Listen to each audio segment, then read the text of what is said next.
Good afternoon, Chair Ballendorf, members Garrett and Holmes, staff and guests. The lobbies are open and the recording has begun.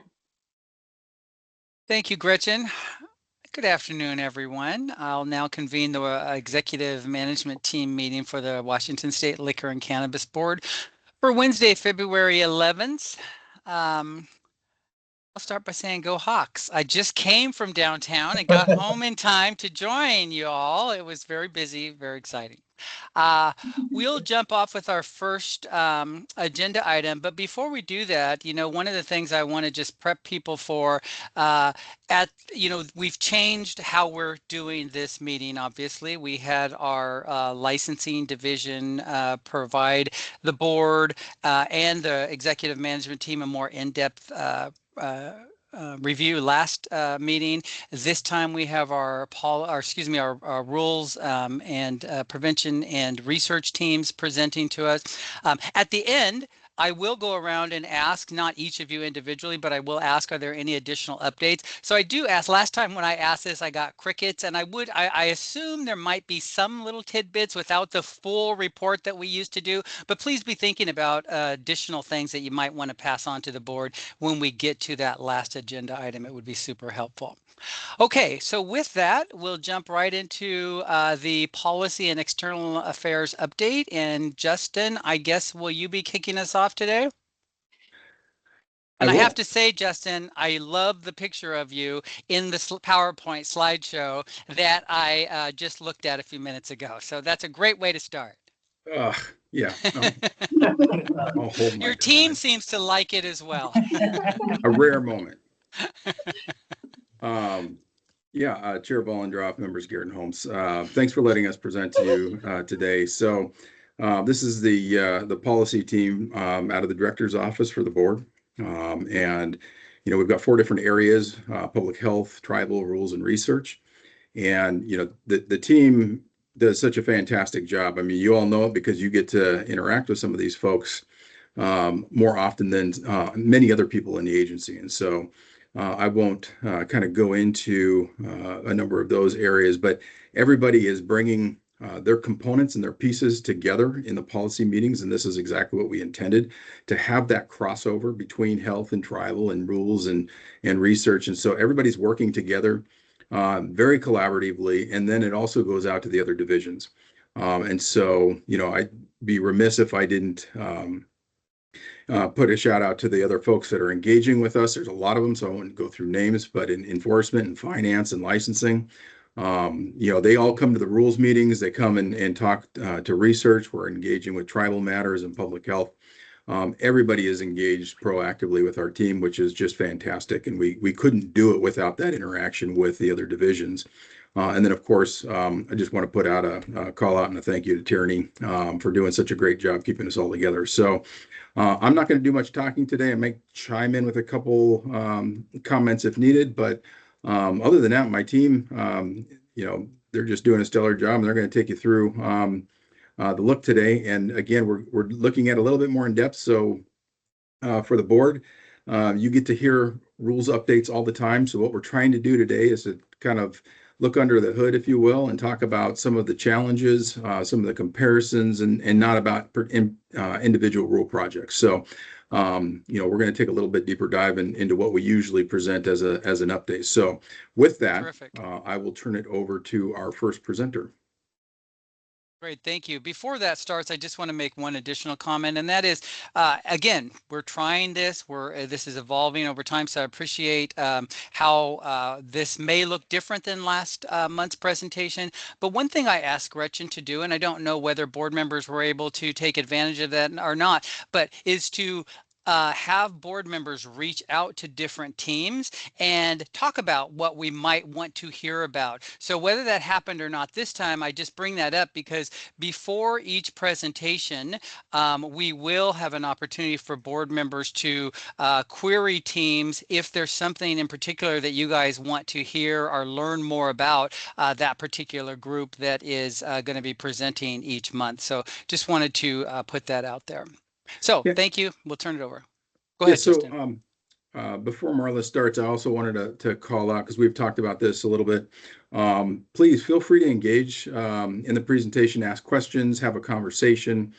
So this shouldn't just be a report out. If folks have questions around the table, whether it's the board or other directors, please feel free to chime in. So thank you all. Perfect. Thank you.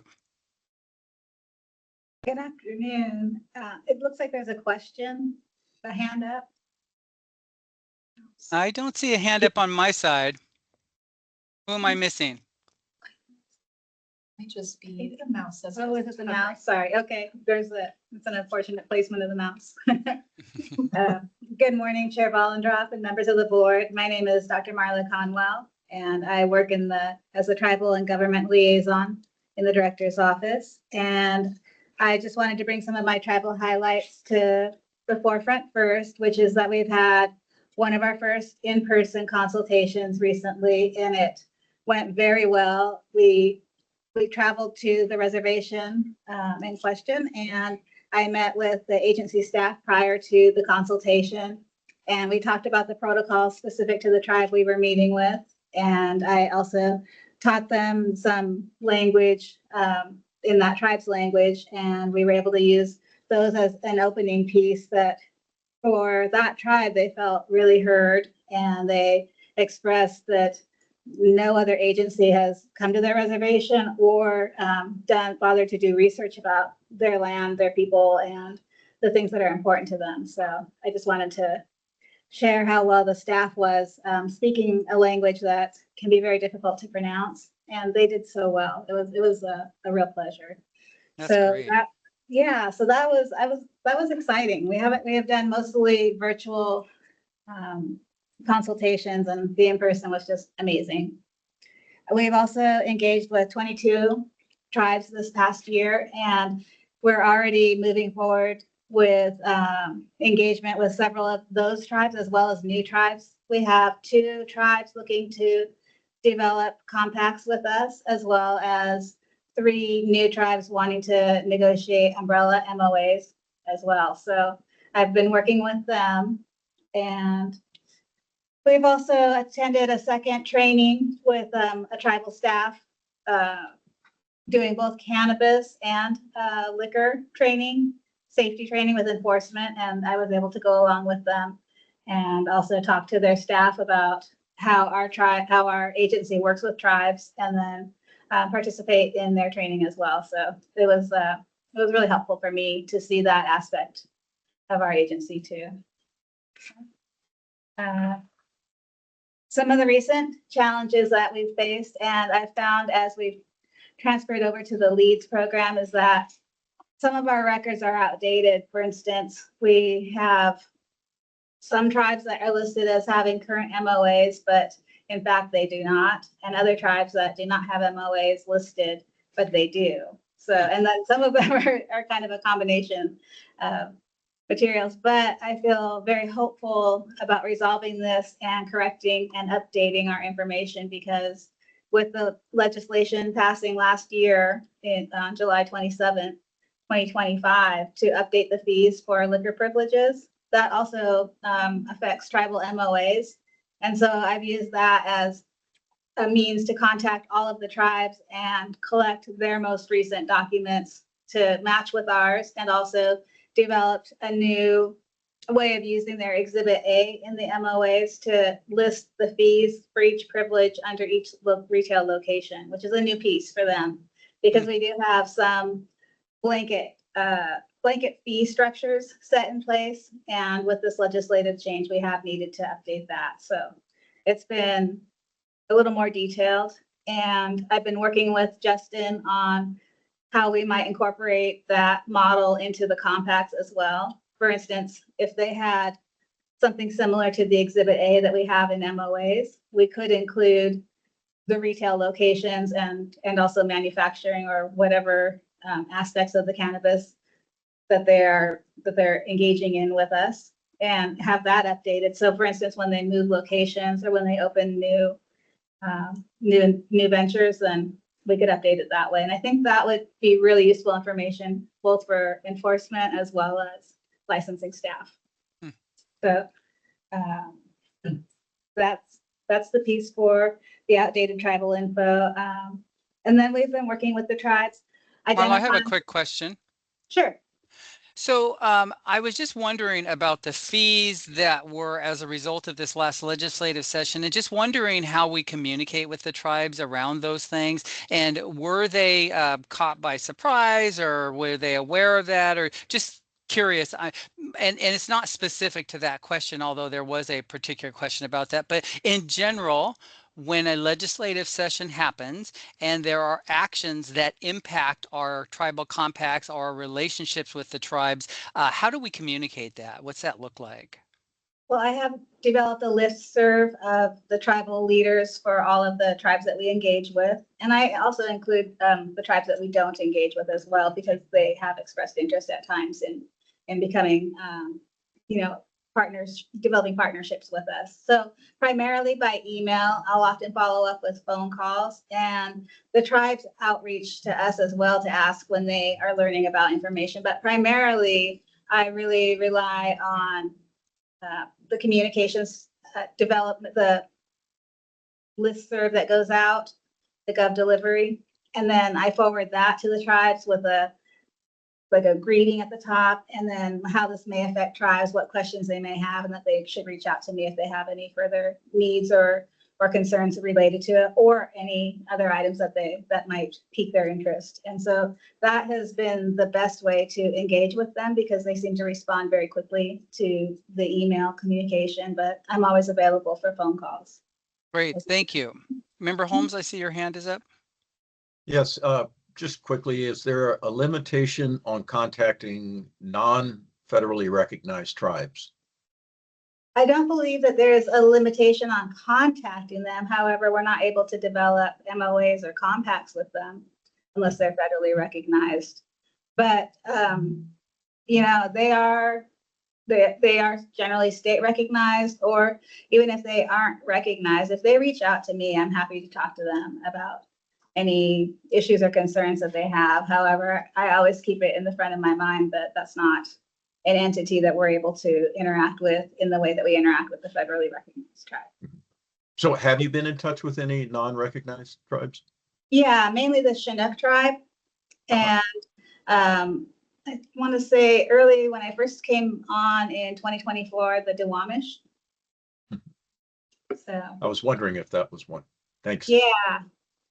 So I noticed that, I'm working also as well on, I want to create an FAQ for both the internal and the external SharePoint online sites with the tribal areas. And I feel like there's an opportunity there that will help staff internally with questions that might be common that they would be asking me. And I'm always happy to work with them and have developed presentations. And I'm working with the Liquor Huddle staff and licensing to do a presentation for them as well. But, there's just a lot of opportunity there to answer some questions and make it a little bit easier to understand how licensees or other entities work with tribes and what concerns they might have that have popped up. Thank you. You're welcome. Thank you. Marla, I had one more follow-up question. So you indicated that we're engaged with 22 of the 29 federally recognized tribes in Washington state. Can you give me a sense about why a tribe would want to be engaged with us, and then why the ones of the 29 that are not engaged, why they're not engaged? I mean, and what that might, I'm just curious about, why not all of them? Why are not all of them? What makes some of them interested and some of them not interested?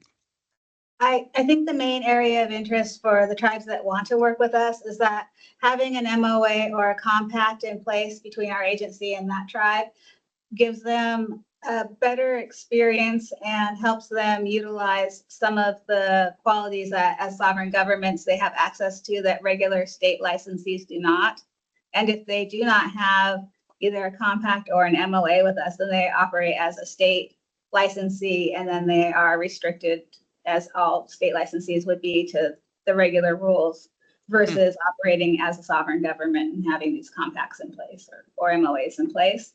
Mhm. And in terms of tribes not engaging with us, there's one tribe that is very clear that they would like to keep their reservation both alcohol and cannabis free. And that is also written into their treaty. Hmm. So it's quite old. It's never been challenged by the members. It's actually the members of that tribe that want to uphold that. And I know that leadership does too, of course, but it's unusual from my experience that in tribal culture, the community is so strongly leading forward in governmental decisions like that.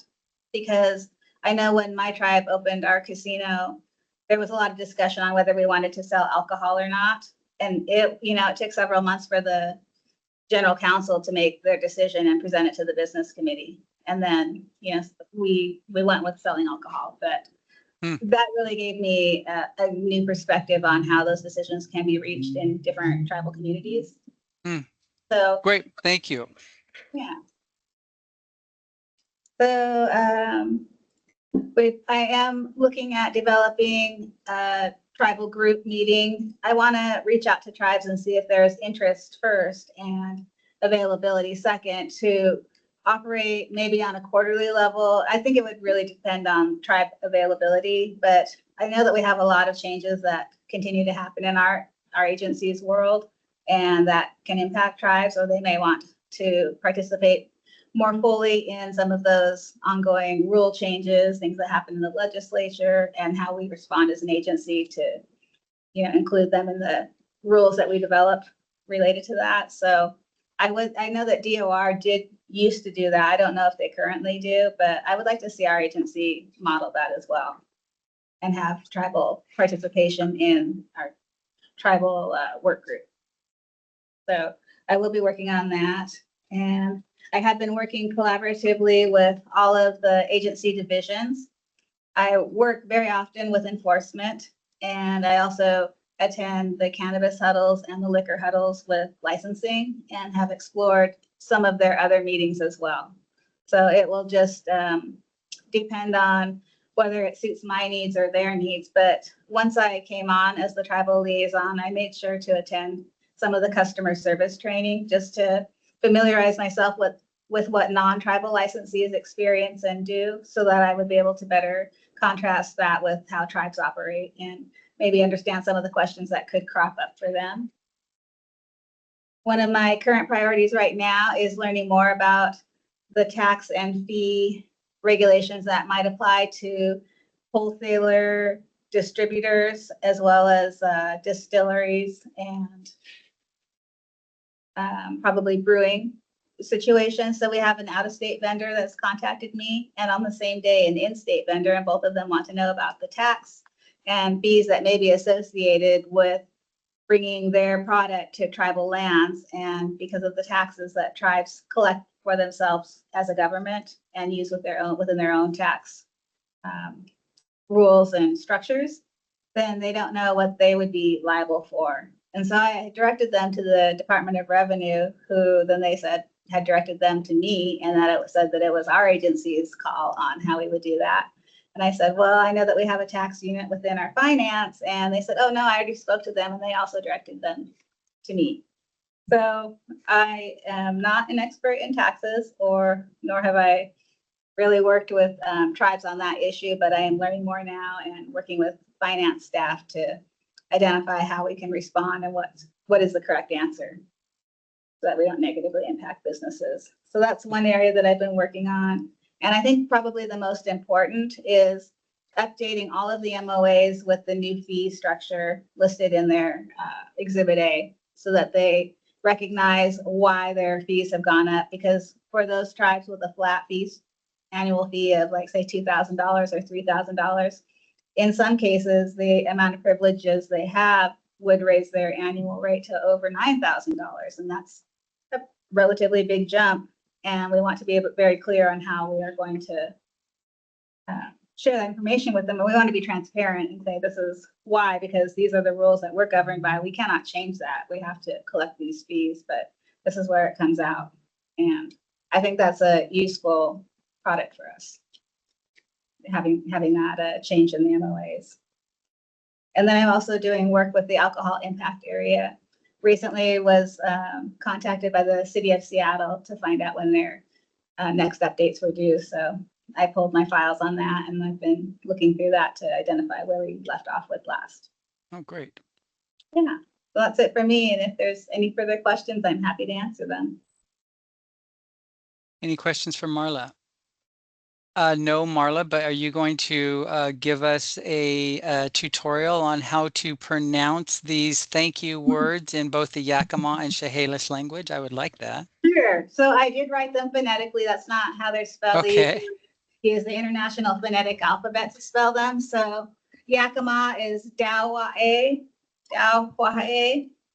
and that's thank you. And then the Chehalis thank you is Nachkola. Those are a little bit more difficult. Nachkola. Great. Thank you so much. Appreciate it. Absolutely. And thanks for all your work. I really appreciate that too. And this government to government relationship that we have with the tribes is critical for their success and our success. So appreciate it. Thank you. We lost connection. Just 1 second. Do you think the internet connection got lost? I would just like to point out that Sarah handed it to me broken. I saw that. It was not, I did not touch it.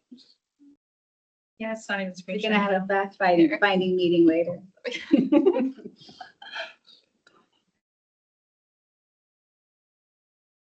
While Sarah's doing that, I will Oh, start. yeah, no.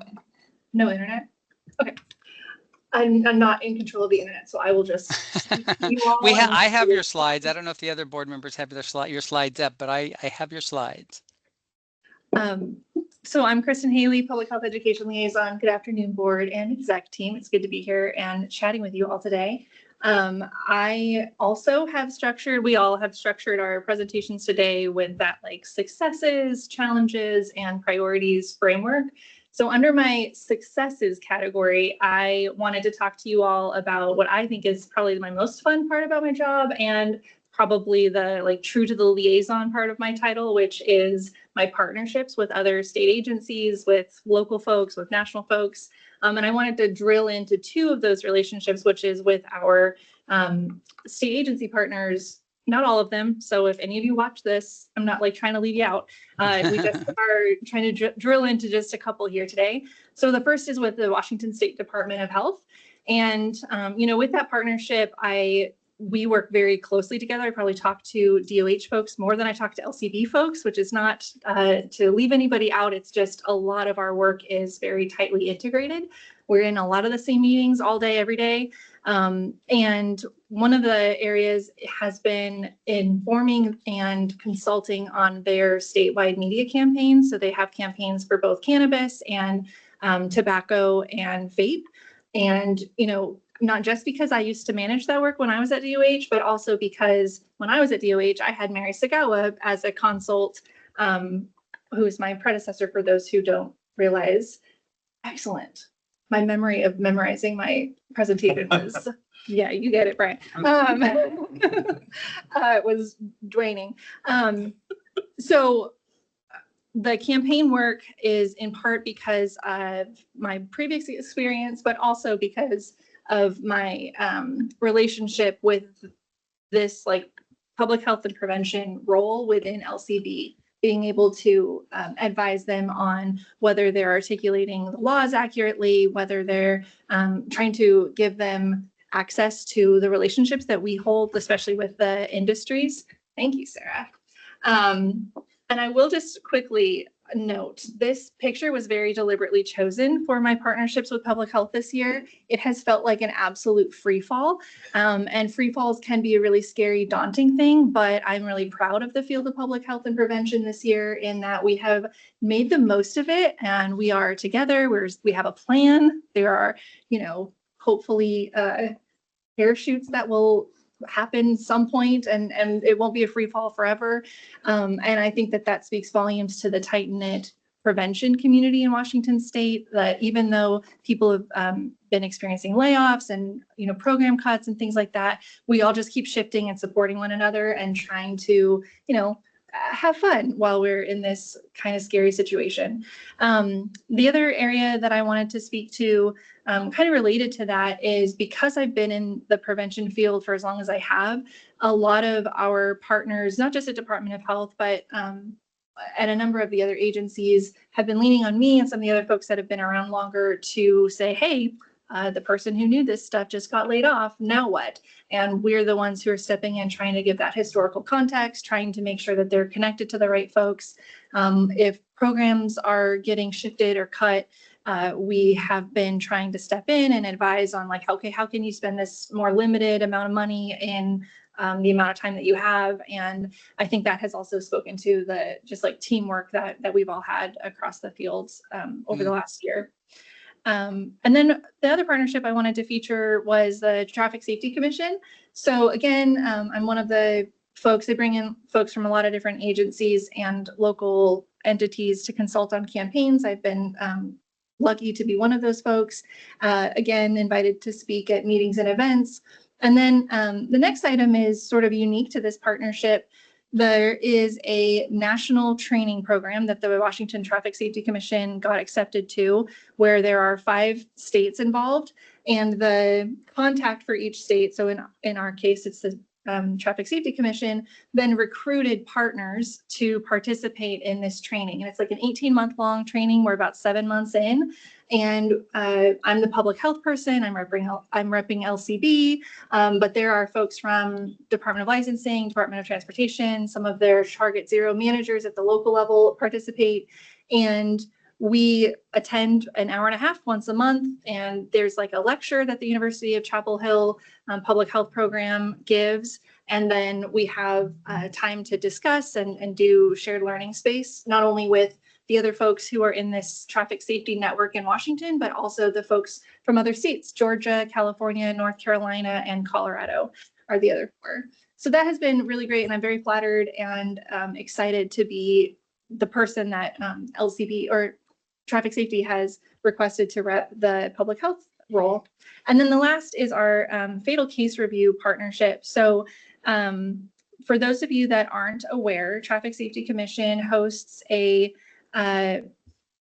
group for each of the main contributors to fatal crashes in Washington. So there's a group for seatbelts, a group for pedestrian deaths, a group for impaired driving, likely others. And I'm part of the impaired driving group. And the purpose is that we gather to look at fatal case reviews related to impaired driving with specific filters. We like narrow the scope starts at impaired driving fatalities, and then you narrow it down by age, geography, a number of other factors like substances on board. And then we get this stack of fatal cases. Usually there's like 8 to 12. And each one could be like 100+ pages long. And it's got everything from the coroner's reports, all of the witness statements, all of the police or state patrol that showed up on the scene, any hospital information that's not redacted. And we all comb through all of it. And then we get together for a 4-hour-long meeting and we process it together. And the point is to look for systems changes that could have taken place that would have prevented that death from happening. So it's never as simple as, well, if that person hadn't drank, then this wouldn't have happened. It's so much more complicated. It's did they get overserved? Because should there have been an E&E LCB component that could have stepped in and prevented this? Is there a problem with the lighting on that road? Was their car not receiving the regular maintenance that it would have to do the alarms that it should have happened? Like I've learned there's hundreds of small and large factors that contribute to fatal cases. And the point of our group is to look at all of them. We all come at it from different lenses. It's similar to the leadership training. It's me from LCB, Department of Licensing, Department of Transportation, State Patrol, local PD, folks from judicial, both judges and prosecutors, a number of other folks. And we all have, our lanes. We all have our perspectives, right? But we get together and each of our slices of pie become a full pie, and we can see things a little bit clearer, and we can put recommendations forward that can go towards agency policy changes across the state. It could go towards proposed legislation. It could, sometimes it's excruciating. There are things where it's like, oh, and then this agency sends that agency the file. And it turns out the file system broke years ago, and that hasn't been, like, they've been sending it, but they haven't been receiving it. And so we've been able to, slowly solve some of those issues. The other thing I wanted to just point out on this before I move us on is the topics are group recommended. So I've actually requested that third one and the fourth one on this list. I proposed that we explore those topics, and the group talked about it and they agreed. Traffic safety went forward and pulled the files for those filters. So as an exec team, anyone across the agency who's listening, of course, certainly to the board, I ask if you ever have a topic that you would like us to dig deeper in within that filter of impaired driving, just pitch it, and we can traffic safety and get some really important information out of that. Any questions before I move on?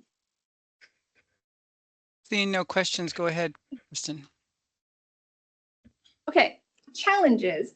I can't talk about challenges without mentioning the Healthy Youth Survey. This is a blessing and a curse for our state because it is such a cool resource and it's so important and everybody loves it, including me. And to do it, we have to get 4 agencies to agree on everything in order to do anything. And that is a challenge, to put it lightly. And so a lot of my time in the last year or so, really since I started this job, and I can speak for Mary Sagawa, it was a lot of her time too, is just spent, relationship management, diplomacy at its best. And there's constant problems that come up. And, whether it's participant creation or relationship based, or just like last year when we were administering the survey, it crashed and it was a global outage by Microsoft and we had to troubleshoot and deal with that live, so there are things like that that took up a lot of my time over the last year or so, and I'd be remiss to have a challenges slide without mentioning Healthy Youth Survey. My next one is more of a national landscape challenge. I participate in a national alcohol policy work group with representation from most states and territories. And our purpose is to learn from one another. We get together every other week, usually during the lunch hour for us on the West Coast. And we hear from speakers or, talk about policy challenges and successes. Every year we choose a priority, and this year's priority topic is alcohol and cancer. For those who don't know, alcohol is a leading cause of 7 different types of cancer, and about 45% of Americans, when polled about this, were aware that alcohol causes cancer. So there's a pretty big learning curve that we have as a country to just raise that awareness of the potential harm that alcohol can cause. This is kind of an open secret, and we would like it to be open as a fact and more knowledgeable, make more people more knowledgeable about it. And then the last challenge I'll touch on briefly, because I've talked about it a little bit already, is with our partner funding. So I created this slide a while ago just to show the different, interconnected partners and stakeholders in our, so to speak, garden of Washington state prevention. And I thought tweaking this a little bit would be a helpful way to show how impacted we have been as a state by federal and state funding shifts and policy shifts that then also impact funding. So all of the shaded names on this slide are directly impacted by state or federal budget changes.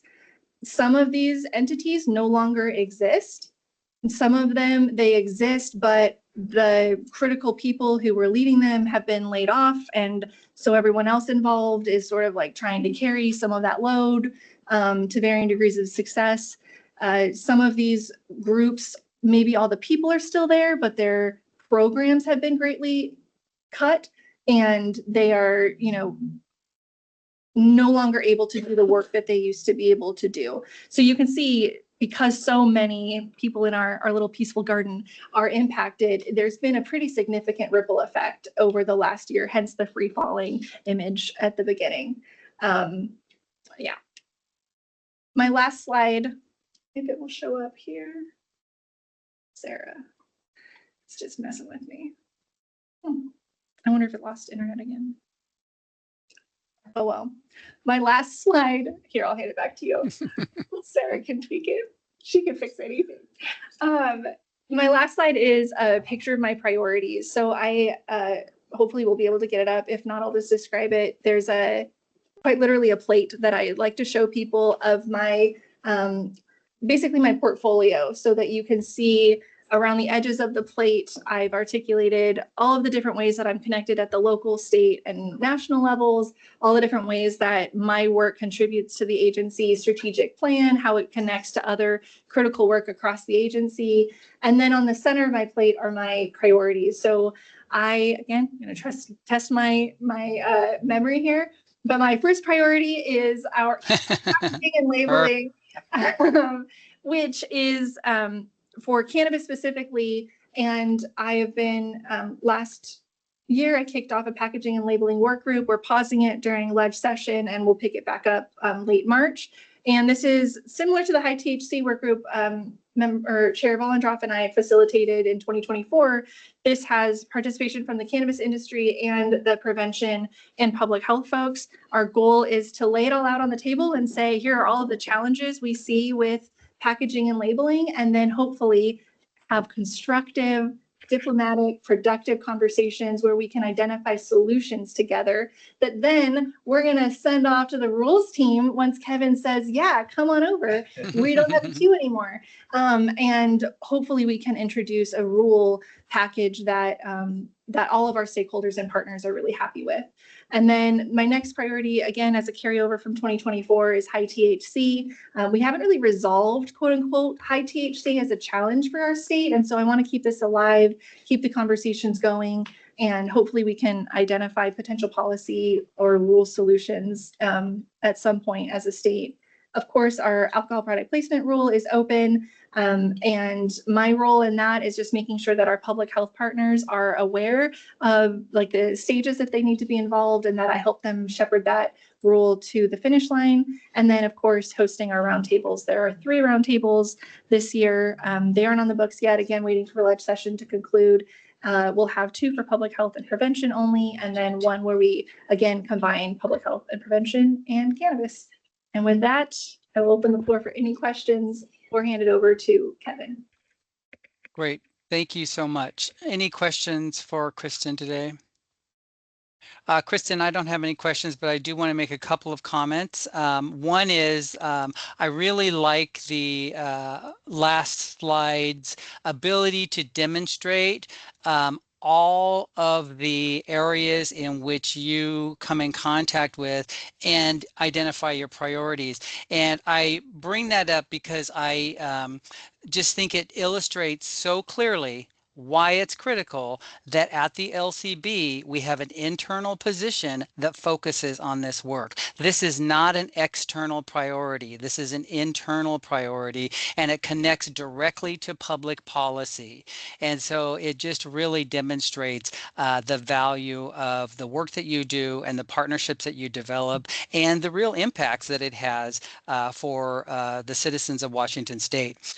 The last thing I want to do, and I don't know if people will be able to see this, and we can't take credit for this. Kristen can't. So I'm assuming this is why this wasn't brought up, but I do want to point out that Kristen worked directly with, and I don't know if my camera is going to pick it up. It's probably not, but Kristen worked directly with the Department of Health, and as a result of that partnership, we now have a pamphlet that gets handed out or is available at our retailers that's tips on using cannabis safely in Washington State. And for anybody internal to the LCB who hasn't put their hands on this and looked through it, I really encourage you to do that because it really points to the value of these types of relationships and what we can accomplish. So, Kristen, thank you for your efforts in that. Absolutely, thank you. And I would be remiss if I didn't mention that as like a call out to everyone who's listening. Oh, you got it. There it is. This was a booklet that a sample came from Chair Vollendroff when he was at a conference in Canada and said, hey, wouldn't this be cool? And I passed it on to the campaign folks at DOH and said, hey, wouldn't this be cool? And their campaign team and their ad agency also thought so. And it's real. It exists now. It's Washington specific. And I think that just goes to show, you know, if you've got a wild hair idea, if people see something and want to see how we can tailor it to Washington, there are folks who have resources that could do that sort of thing. So never be shy. It could be really cool. Thanks, Jim. Great, thank you.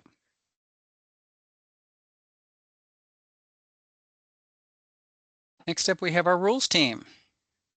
Thanks. Maybe driving the slide or either way is fine. Justin, would you mind driving the slides? I've got it up on the screen. Go ahead. Okay. All right, great. Yeah, because for some reason my internet connection is not stable here at work. All right. Good afternoon, everyone, and thanks for the opportunity to join EMT this afternoon to share a little bit about the rules program. Given that rules staff is frequently in front of the board and the fact that I meet regularly with board members and executive leadership, I honestly struggled a little bit when I was asked to do this kind of free-form assignment to present something to you all that would be of value beyond the typical updates that I share at the board every month. Nonetheless, what I thought could be informative, particularly as I approach the 1-year mark at the Liquor and Cannabis Board in just a couple of weeks, would be to share some more general observations from my perspective on the work that the team does, and to provide some broader context to the conversation regarding the team's remarkable productivity in the face of some truly unique challenges as compared to other agencies. Before I go any further, I would like to acknowledge Sarah and the research team who really went above and beyond to pull data and really did all of the heavy lifting on these slides that I'm about to present. So thanks, Sarah and the research team, for always having our back.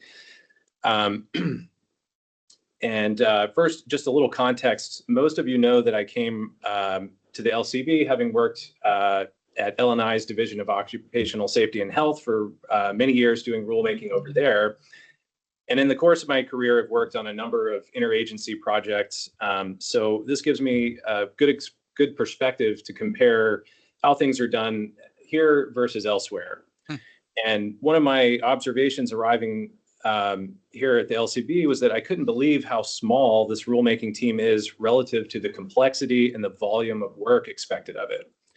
I came from a team at LNI that was almost twice the size with about half of the active rules projects, and we were very busy.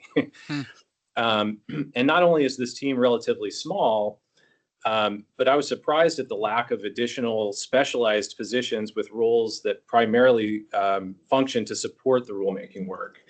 For example, for each DOSH rules project, rules coordinators are paired with technical specialists who have specific expertise pertinent to that project as either an industrial hygienist or a certified safety professional with experience in fields like construction, agriculture, manufacturing, and that sort of thing. And they often had and have enforcement experience as well.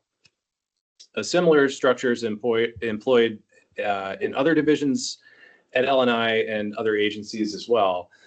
And then there's also a team of economists on staff who support the rulemaking work of the entire agency, meaning that for every rulemaking project, there's a dedicated staff in-house whose primary duty is to ensure that rules projects are analyzed through the lens of the APA economic requirements and to provide required cost benefit, small business impact, and least burdensome analyses.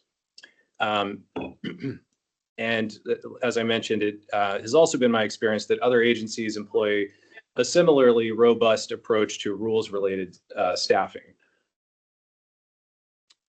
And despite the comparatively limited resources that we're working with here, we see that the LCB rules staff are churning out work at an impressive rate. Looking at the graph here, we see that rule staff have successfully filed as many as 12 APA rule filings with the Office of the Code Reviser in a single quarter in the recent past. And this is indicative of the fact that this team of only 3 rules coordinators is consistently pushing numerous projects forward at a very healthy pace. If we could move to the next slide, please. So using publicly available data from the Washington State Register, OFM, and other sources, we can determine agency size and develop a pretty good estimate of the number of FTEs dedicated to rulemaking at various agencies. It should also be noted, however, that this methodology results in estimates that, if anything, err on the side of being more conservative, because we've included only position classifications that are traditionally reserved for rulemaking. And we know that there are other positions at these other agencies whose functions are related to rules, just like the tech specialist that I mentioned at L&I. A few things pop out to me right off the bat looking at this table. Obviously, LCB is a significantly smaller agency than any of the others listed here, with far fewer staff dedicated to rulemaking. And yet our overall APA rule filings get fairly close to the total number of filings by the next smallest agencies. So you see LCB has 378 employees. Department of Licensing has over 1,300. But LCB, only being 28% the size of DOL, is producing 70% of the APA rule filings that they do there. And then, of course, the last column shows the rate of filings per rules coordinator. And LCB is the clear front runner there by a pretty wide margin at 8.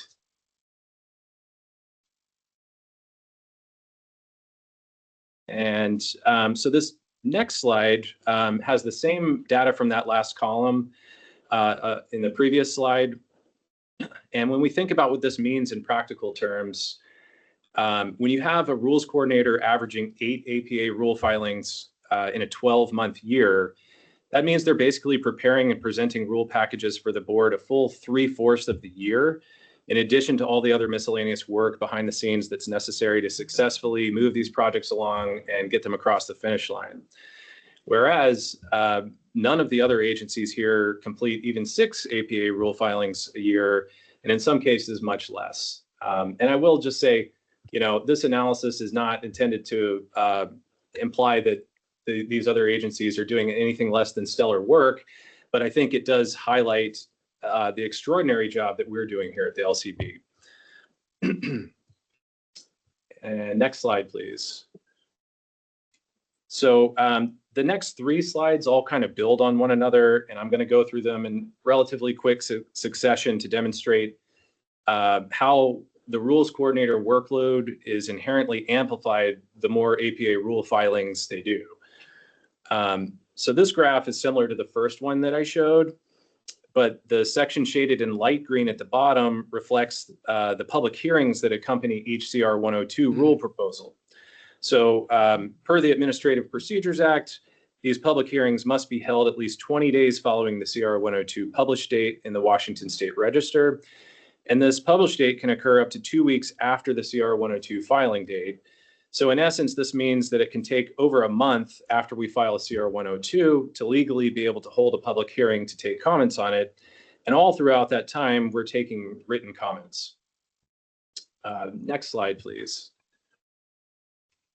So this slide adds the stakeholder engagements on top of the filings and public hearings, with the former highlighted in darker green. As the graph becomes more and more filled in, this represents work that's being performed by rules coordinators, often simultaneously with projects that have competing deadlines. So in addition to the formal filings and hearings, the requirements and timing of which are rigidly dictated by the Administrative Procedures Act, we have stakeholder engagements which are less formal. And this is often where we spend the most time and effort, because this is the point in the process where we hear directly from stakeholders and determine whether the ideas that we started out with are feasible and what the solutions are when that's not the case. We also have to articulate rule concepts and present them in a way that is both accessible to stakeholders and ensures that the rule language we're developing is specific and detailed enough to accomplish the intended goals upon adoption. These stakeholder sessions are also less predictable in terms of the time and effort required, as some projects evolve over the course of multiple rounds and ad hoc follow-up meetings with various stakeholders, whereas other projects that we may think are going to require significant stakeholdering end up requiring relatively few of these. And next slide, please. I think we're maybe one, if we could go one back, please. I don't know how we got ahead of ourselves. I'm sorry. So this graph here is even busier with the forest green on top representing petition responses that rules coordinators are responsible for. And the APA once again stipulates that any member of the public can petition any state agency at any time for essentially any reason that they want to. And state agencies are required to respond within 60 days and either accept the petition and initiate rulemaking or deny the petition and provide an explanation why. So this was clearly designed to provide public access to agencies and ensure greater accountability and responsiveness. But there are some very big disparities between the LCB and other agencies regarding the frequency and volume of petitions received. I didn't have time to pull hard numbers, but we have heard anecdotally from our assistant attorney generals, LCB receives an inordinately high number of petitions. And that has been my experience as well. For example, at LNI, when I was there, there were many years where we didn't have any petitions at all. I remember one year when we had 6, and that was considered exceptionally high. You know, we're all dedicated public servants, and we care deeply about the concerns that are raised by stakeholders. But these petitions take significant time to adequately research and determine whether further action is warranted. And already being spread so thin, given the day-to-day workloads and timelines we're dealing with, it can be somewhat overwhelming at times when you randomly get these petitions in the midst of an already busy schedule because of the additional work required within a limited time span to give the petitioners the response that they deserve.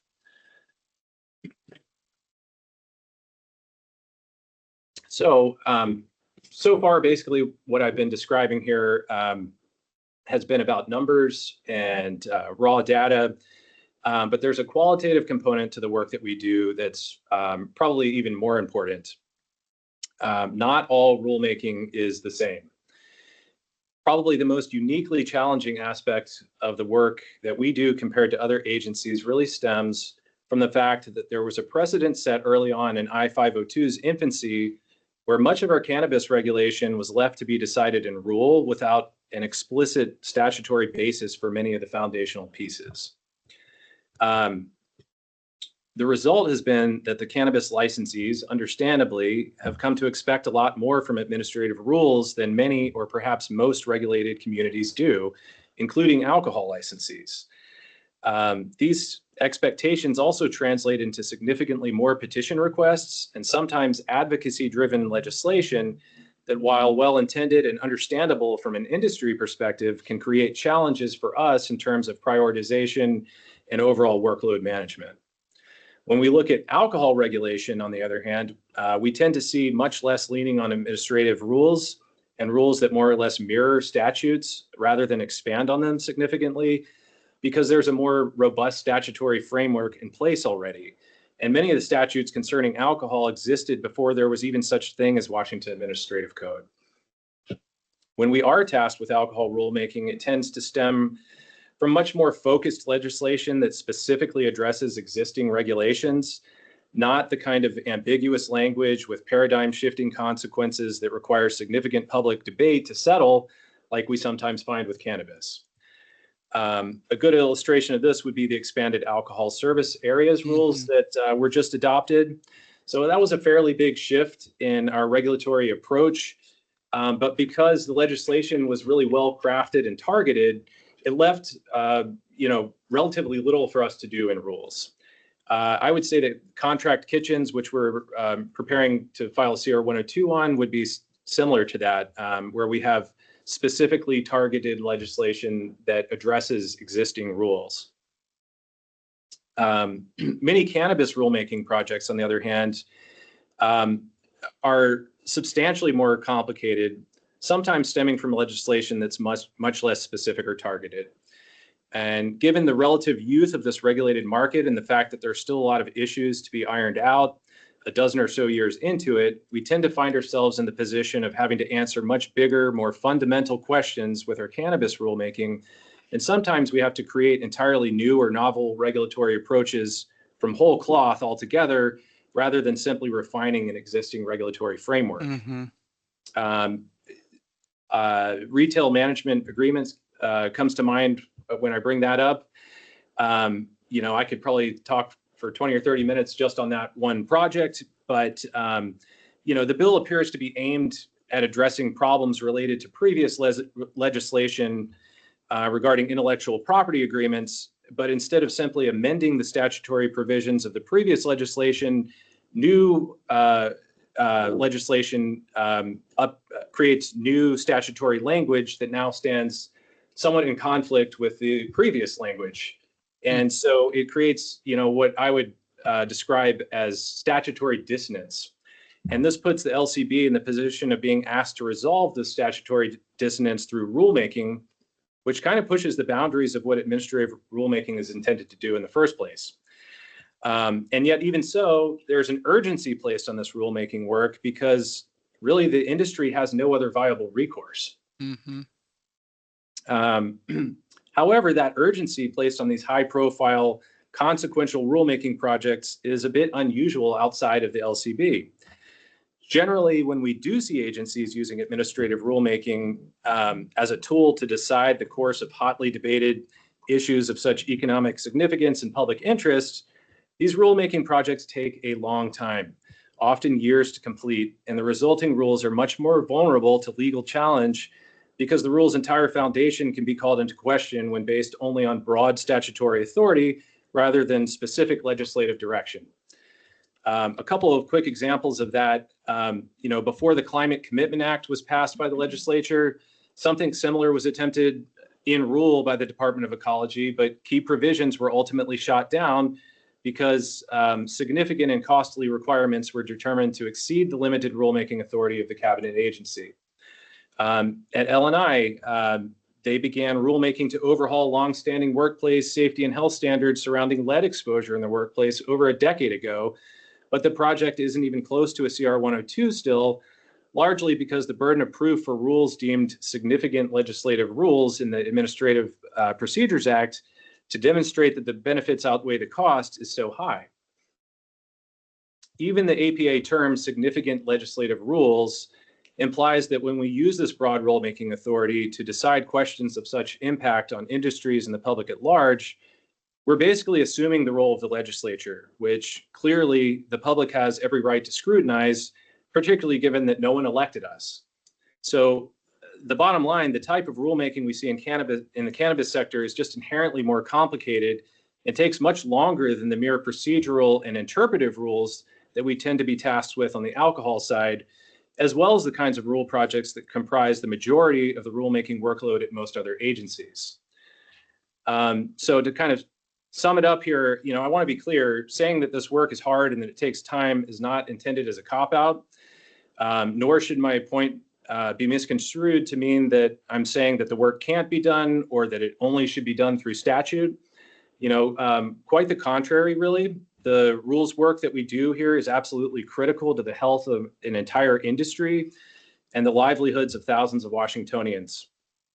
It's impactful in a way that few who do rulemaking for other agencies will ever have the privilege of experiencing. And frankly, it's what makes the work interesting, I think. But I do hope to convey in some small way how remarkable it is that we are achieving the success that we are given our size and the outsized role that we have in literally shaping an entire market and industry. Just imagine what we could do if we had resources comparable to that of our peer agencies. And with that, I'll take any questions. All right, thank you very much, Kevin. That was very informative. Any questions for Kevin? Board Member Holmes. I heard you talk about having an economist at some of these other agencies, and just wondered if you could, you know, briefly touch on what it would look like here, where that person would be, what their expertise should be, rather than just broadly economics. Well, I think all the rulemaking that we do is, you know, we have to strictly adhere to the requirements of the Administrative Procedure Act, and so that's why you see that particular role at most other agencies that I'm aware of, and that's their focus exclusively. we have a research team that does a fantastic job of researching various topics of interest to the agency, but having that specific economic expertise, I think, would be really critical in answering a lot of the questions that we get. For instance, with the retail alcohol product placement rulemaking that we're doing, we have to outsource that economic analysis to a third-party contractor because we don't have that expertise in-house. And so that would be the focus. And I anticipate that we're going to see a need for more economic analysis going forward.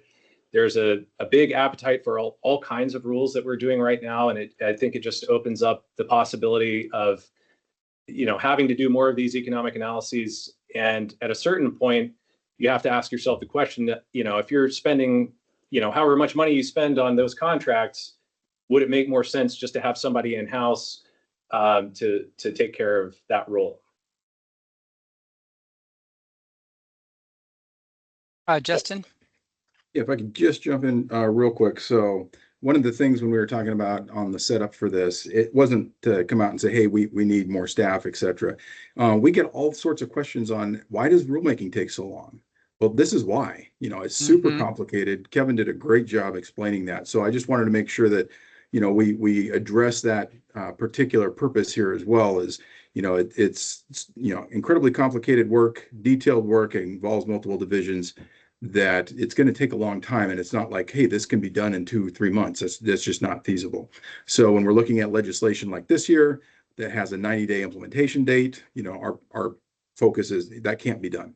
And so there's always, different expectations that come out of legislature and then also on rule petitions. So just for folks to keep in mind as we're developing these things, it seems like a slow process, but there's a reason for that. And with the limited resources too, everything is shifting quite a bit. So just wanted to call that out, and kind of one of the questions that we were trying to answer is why does it take the time that it does? Thank you for that.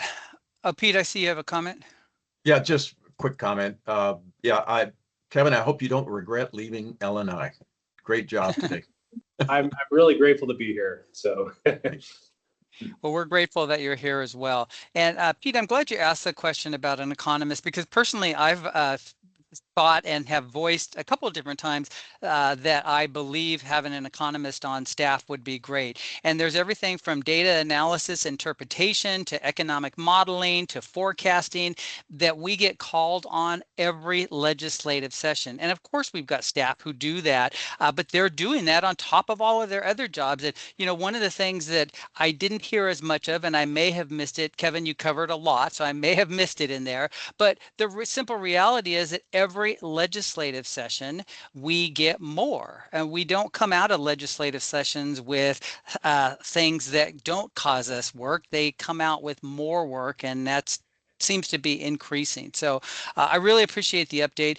Kevin, I've always given you high grades for your presentations, and that will continue today. So you achieved your objective of providing us additional new information that was not a repeat of the meetings that we have with you on a regular basis. So really appreciate it.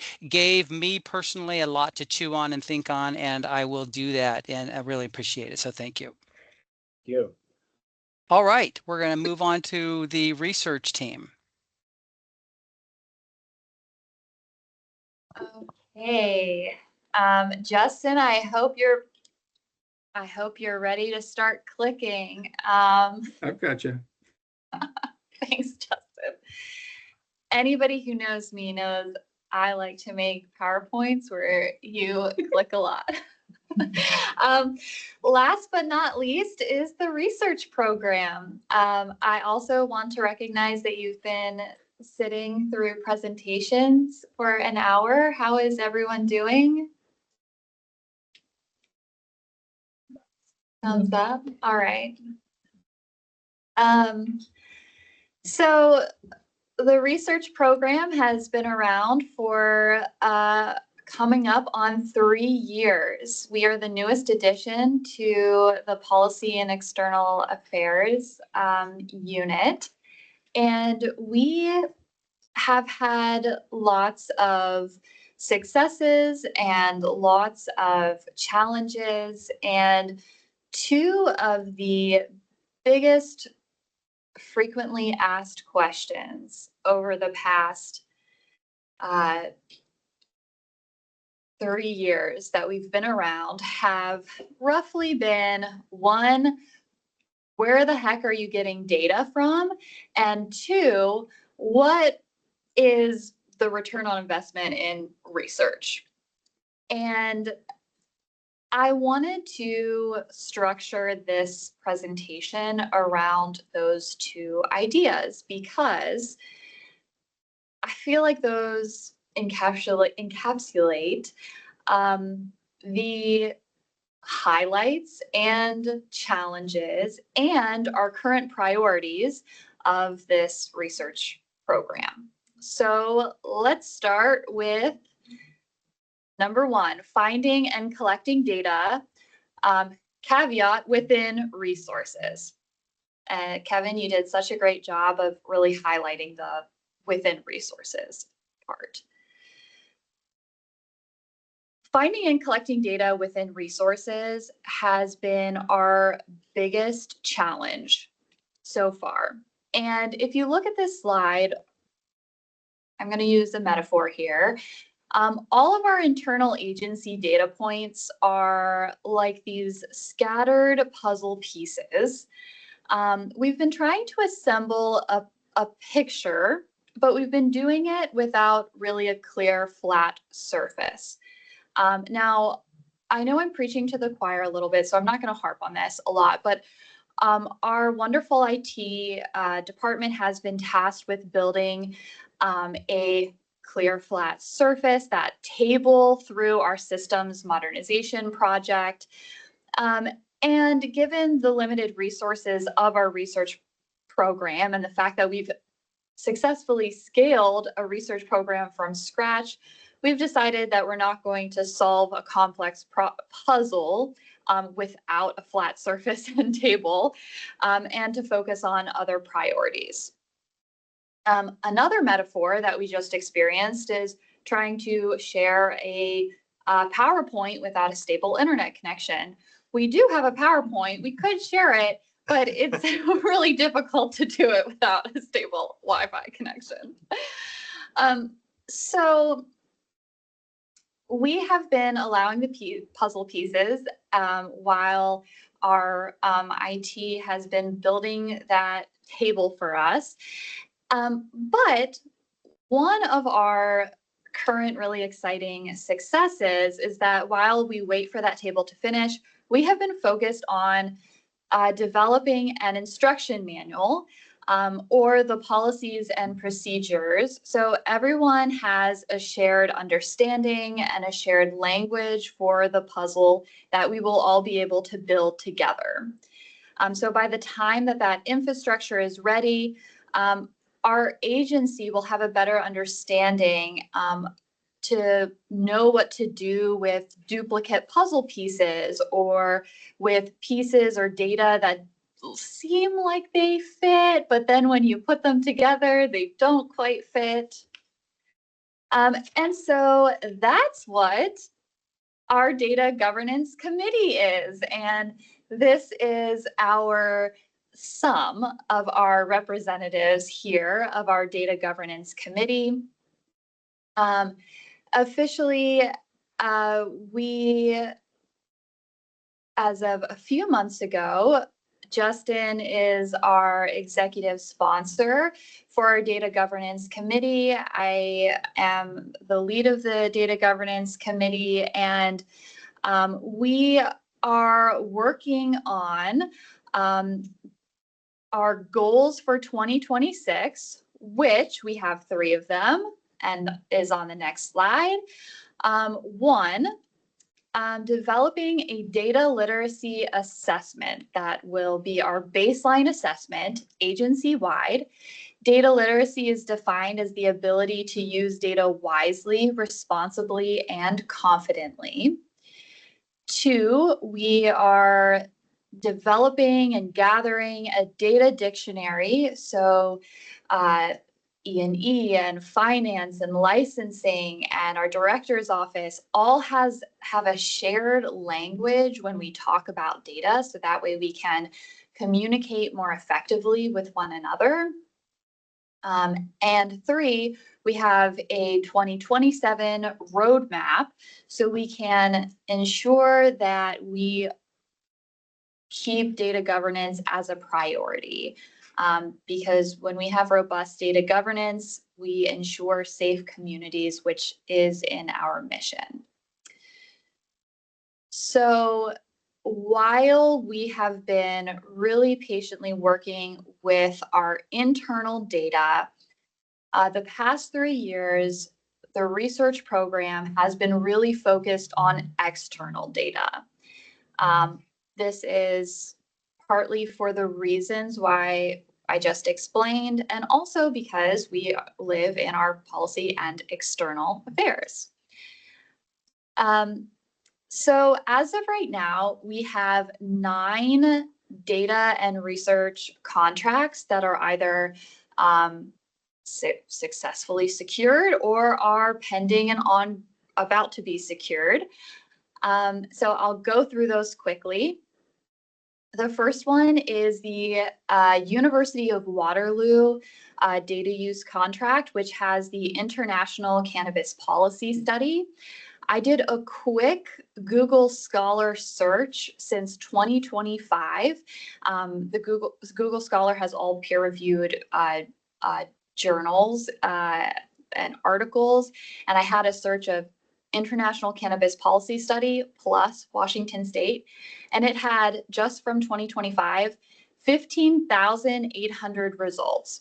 So the International Cannabis Policy Study is a gigantic data set, and we are doing our part by paying to oversample Washington residents to gain insights about cannabis.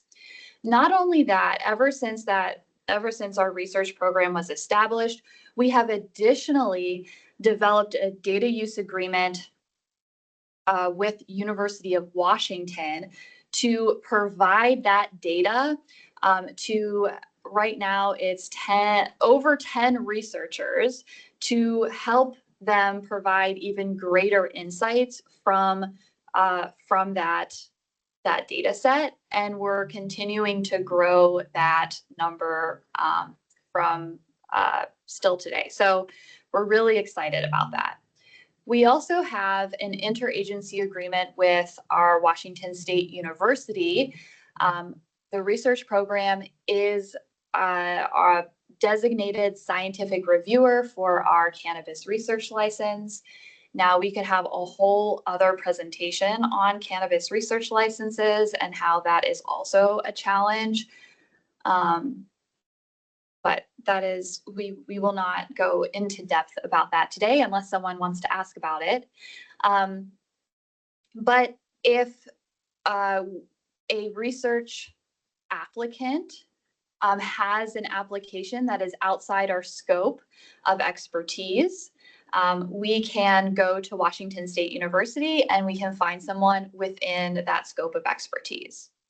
We also are forming other data use agreements with the Washington State University, such as Cannabis Research Center with Dr. Carrie Cutler, to help expand use of our data that we're collecting. I'm also a grant reviewer for the National Center of Complementary and Integrative Health, which is that Research R3CR. And that helps investigators overcome logistical barriers of cannabis research. So we're doing a lot of collaboration and research sharing with Washington State University. We additionally have a data use agreement with Washington Poison Center, and we've gathered a lot of exciting data, and Nick is working hard on getting dashboards ready. We have 3 working data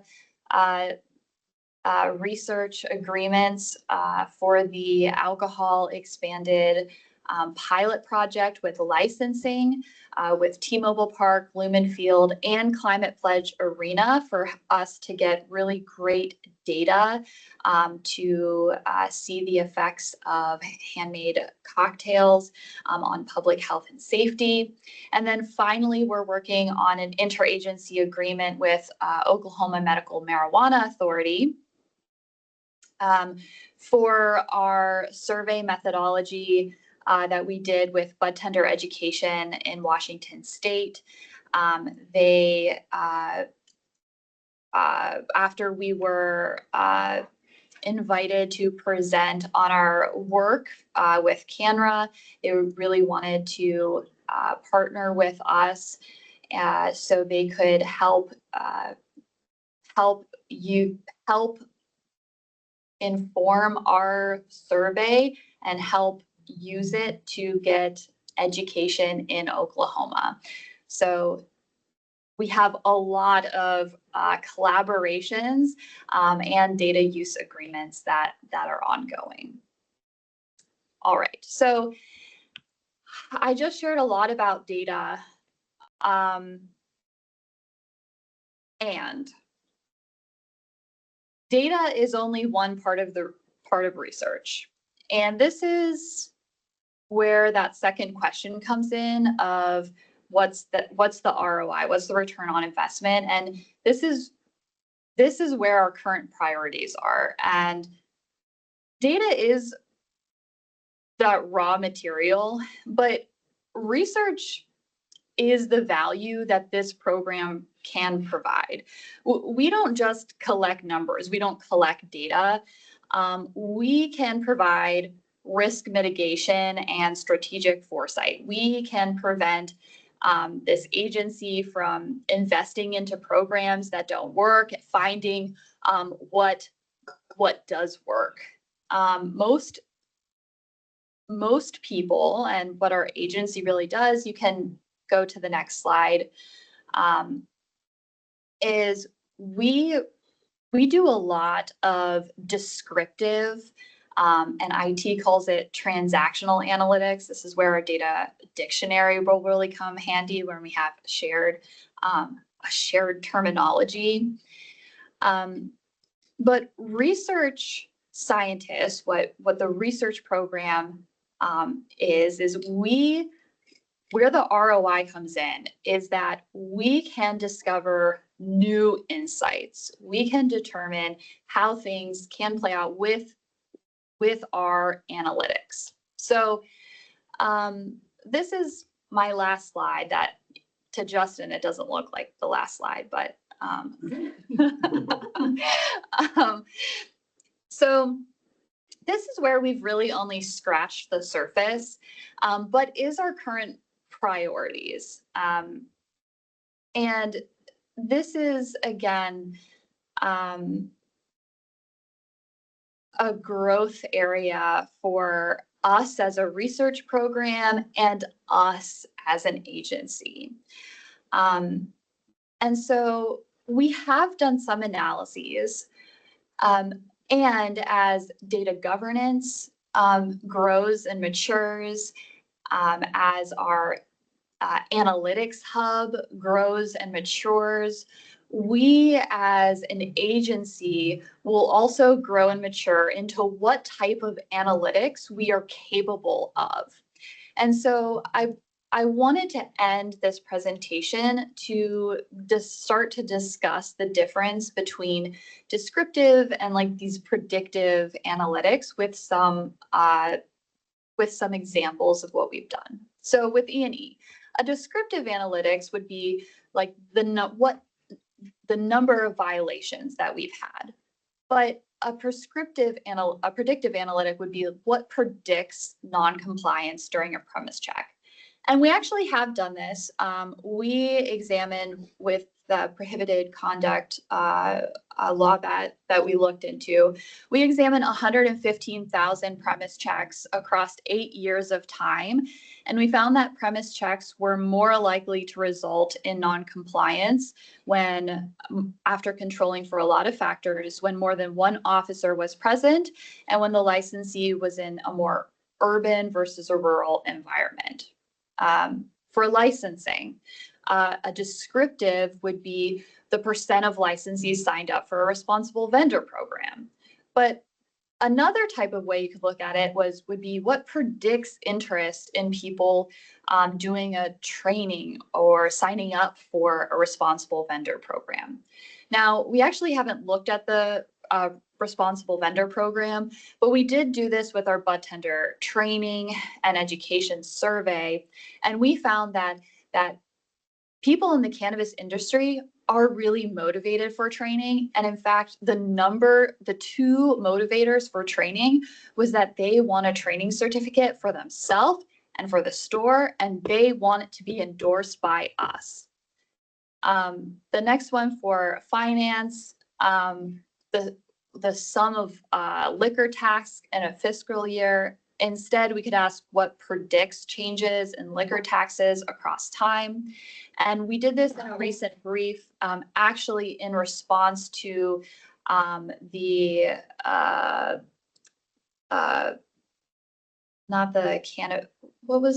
what happened today? Earlier today, there was a Cannabis Advisory Council? The Alcohol Advisory Council, thank you.